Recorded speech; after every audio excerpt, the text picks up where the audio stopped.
આ હૃદય રેખા છેક ગુરુની એન્ડ સુધી ડબલ થઈ રહી છે। આ વિષ્ણુ તિલક જેવું નિશાન થઈ રહ્યું છે, પણ છેક ગુરુ સુધી પહોંચી રહી છે। આ વ્યક્તિની અપેક્ષાઓ વધારે હોય અને કોઈની પૂરી ન થનારી કામનાઓ પણ વધારે પડતી હોય, અને આ વ્યક્તિએ જે રૂલ્સ બનાવ્યા ને એની અંદર કોઈથી બ્રેક ન થવો જોઈએ, એ રૂલ્સ મુજબ જ કામ ચાલવું જોઈએ। બીજું, આ પરોપકારના કાર્ય પણ કરશે, કેમ કે વિષ્ણુ તિલક થઈ રહ્યું છે। આનામાં 2 ગુણ હશે, સતોગુણ પણ હશે ને રજોગુણ હશે। સતોગુણ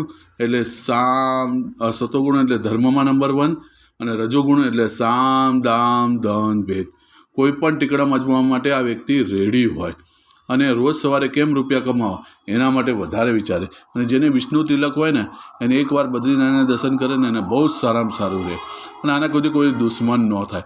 જો દુશ્મન થાય તો સામેવાળો ફેંકાઈ જાય, પણ આ વ્યક્તિ જો કંઈ ગલત કાર્ય કરે ને તો આને ભોગવવું પડે। અને આ વ્યક્તિ પરોપકારી બહુ